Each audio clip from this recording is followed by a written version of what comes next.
Se anche tu come me stai coltivando broccoletti e hai notato queste strane macchie sulle foglie, beh, sappi che la tua coltivazione potrebbe essere in pericolo. Oggi infatti torno a parlare di orto ed in particolare di una delle malattie più comuni per le brassicacee. Parliamo infatti della cercospora. Vi spiegherò come riconoscerla fin dai primi stadi, come prevenirla e soprattutto, visto che lo devo fare anche per me, come combatterla o quantomeno contenerla. Quindi se sei interessato all'argomento mettiti comodo e iniziamo subito questa fantastica puntata. Andiamo!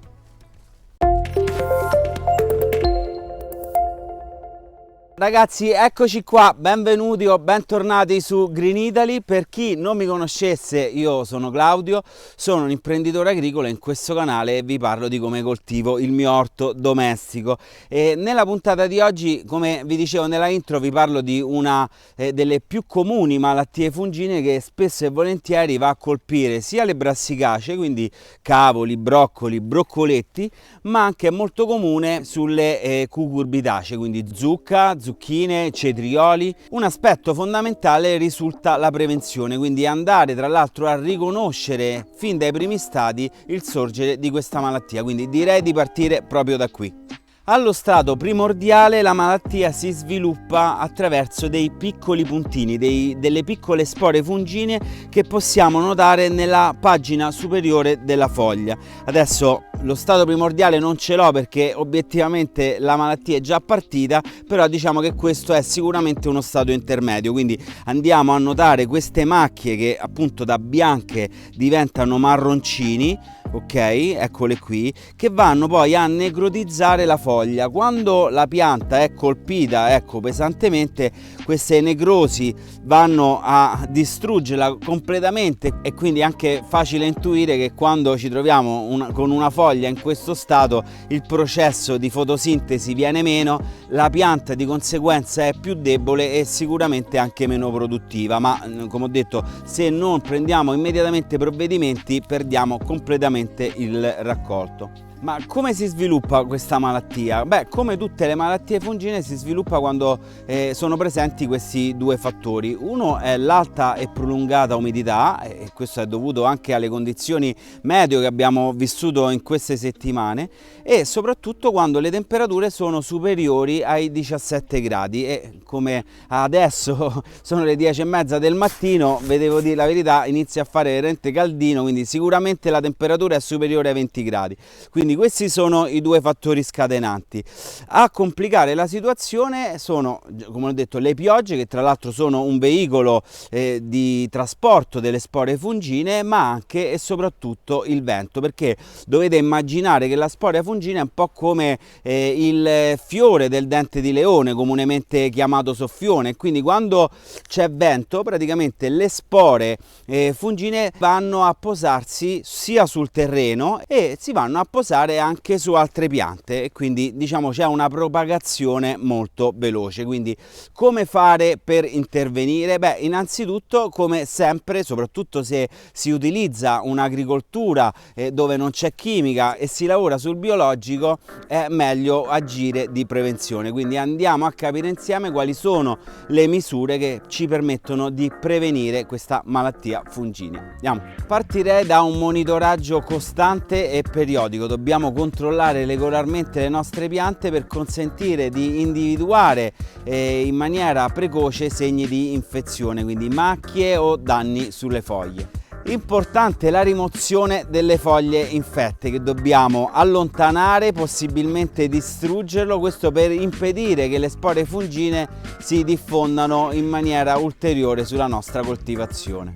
Evitare di bagnare le foglie durante l'irrigazione, mi raccomando, perché l'acqua sulle foglie può favorire, come abbiamo visto, lo sviluppo di malattie fungine, quindi meglio un impianto sicuramente a goccia. E certo che se coltiviamo all'esterno come in questo caso è impossibile, soprattutto quando le stagioni sono particolarmente piovose.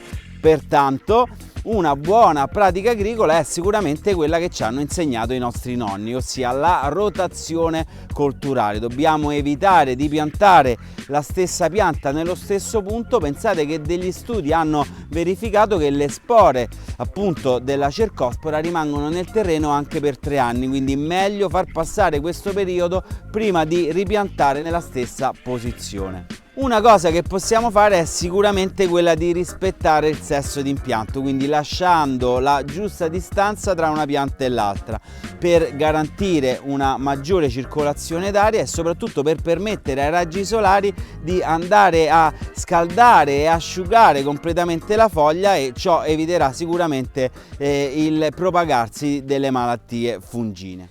Allora, un pochino di teoria l'abbiamo fatta. Prima di passare alla pratica, perché vi voglio mostrare come vado a lavorare adesso sul filare, è arrivato anche il nostro concorso settimanale. Infatti ogni settimana mettiamo in palio il nostro humus di lombrico vermire. Il formato è quello che vedete, questo qui da 20 kg. Vincerlo è semplicissimo, ti basterà indovinare il primo numero estratto sulla ruota, che questa settimana è Palermo, e la data di estrazione è quella che vedete qui in basso. Anzi, mi scuso perché l'ultima settimana mi sono sbagliato, giorno, mese, anno, tutto veramente sbagliato. Quindi mi raccomando, ti ricordo però che per giocare devi essere iscritto al nostro canale. Ovviamente spero però che ti iscriverai anche perché ti piacciono i contenuti che porto. Parliamo di orto, benessere naturale, benefici delle piante, insomma tanti argomenti, quindi non ti rimane che iscriverti e giocare ogni settimana. E adesso andiamo a vedere velocemente come vado a intervenire sui miei broccoletti. Andiamo! Allora, per velocizzare il video io mi sono portato leggermente avanti, e per garantire una maggiore circolazione d'aria e soprattutto, come ho detto prima, per permettere al sole di penetrare meglio e asciugare velocemente le foglie, sono andato a tagliare solo le piante posizionate al centro del filare, quindi rimangono queste esterne e c'è sicuramente molta più areazione. Contestualmente alla raccolta, ecco vi faccio vedere, contestualmente alla raccolta vado a fare questa operazione, quindi taglio, anzi approfitto per dirvi che è meglio tagliare qualche centimetro sopra queste foglie che stanno spuntando, e questo per permettere poi alla pianta di andare a ricacciarle più velocemente. Quindi evitiamo innanzitutto di tagliarla qui alla base del colletto. Prima operazione, quindi che cosa faccio? Vado a dividere e vado a selezionare le foglie buone che andrò a consumare, mettendo da una parte quelle invece colpite dalla malattia che andranno poi ad essere smaltite da un'altra parte. Io le andrò a smaltire con le mie galline, che meglio di quello non le distrugge nessuno. Da un punto di vista invece di trattamenti, quello che andrò a fare adesso, ovviamente dopo aver raccolto tutto il filare, è quello di andare a distribuire intanto del bicarbonato di potassio su tutte le piante, quindi quelle che sono rimaste ma anche quelle che ho tagliato.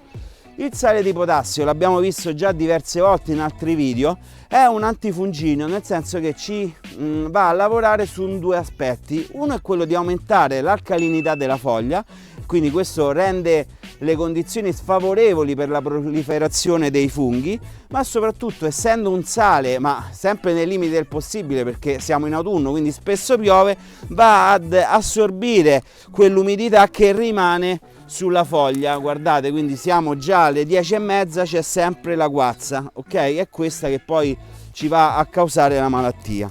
Quindi bicarbonato di potassio su tutte, ma solo dove ho tagliato, quindi negli esemplari che invece andrò a raccogliere più avanti vado a fare anche un trattamento con un prodotto a base di rame, il verde rame, ok? Quindi ricapitolando, ho sfoltito il filare per garantire maggiore areazione, andiamo a fare un trattamento. Certo è che noi stiamo lavorando con il biologico, quindi facendo trattamenti biologici, e non sempre hanno un effetto immediato, però come dico sempre è meglio mangiare di meno ma genuino piuttosto che avere un raccolto di prodotti che invece sono stati trattati chimicamente, quindi meglio poco ma buono. Bene, allora ragazzi, fatemi sapere come voi curate i vostri broccoletti, vi invito a giocare al nostro concorso e niente, noi come al solito ci vediamo ai prossimi fantastici video. Ciao!